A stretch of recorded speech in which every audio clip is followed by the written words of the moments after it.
Anyone who tells you we once had a nuclear explosion here in Mississippi is mistaken. Because we actually had two.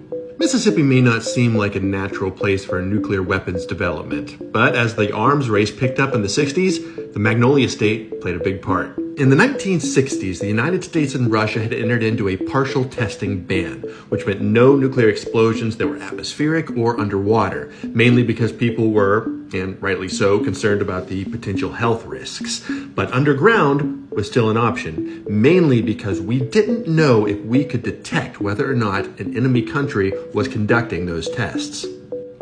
Yet. In order to test our ability to detect underground explosions, the U.S. military needed to detonate an underground warhead, and Mississippi's underground salt domes made it the perfect test subject. 1,000 feet beneath our Yazoo clay lies the remnants of a prehistoric ocean, now just layer upon layer of solid salt. And it was this rock-hard salt that the military chose as its site to test their bombs, at a place called the Tatum Salt Dome. The plan was simple.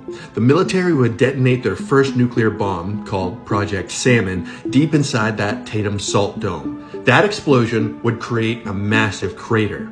Then the military would detonate a second bomb, called Project Sterling, within that crater to see if their seismographs could pick up the muffled explosion.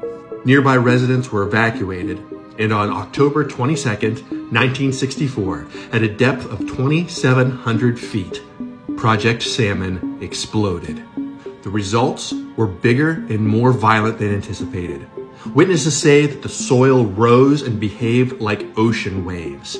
Buildings in Hattiesburg, 30 miles away from the blast, swayed for an entire 3 minutes. Trees 2 miles away dropped their fruits, and over 400 homes reported damage. And that's not all. The blast caused nearby streams and springs to run black, while pipes burst and wells ran dry for miles.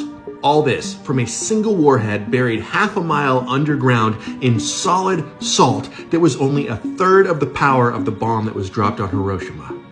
But despite the raw power of the blast and the violence of the explosion, the crater that was created inside the salt dome was only 110 feet in diameter. The second bomb, Project Sterling, which was a much smaller payload, successfully detonated inside that crater in December of 1966. But this time, nearby residents say they barely felt a bump. The experiment was considered a success, proving that underground caves could potentially mask the underground tests, and helping American scientists develop new ways of potentially detecting them. But Mississippi's takeaways from the experiment weren't nearly as sunny.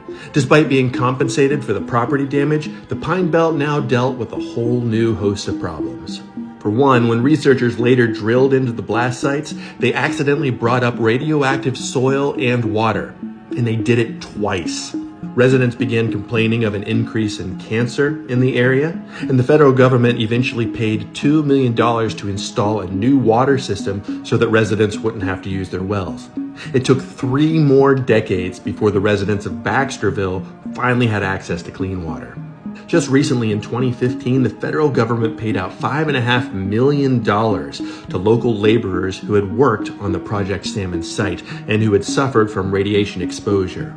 Though by the time the government finally admitted fault, most of the workers who'd been affected had already died from radiation-linked diseases. Today, a monument still stands over the Tatum Salt Dome site, warning future generations not to drill. And beneath it, radioactive materials still exist as a sludge inside that salt cavity. To this day, Mississippi's tests remain the only nuclear explosions to occur on American soil east of the Rocky Mountain states. And I think I speak for all of us when I say, we hope it'll be the last.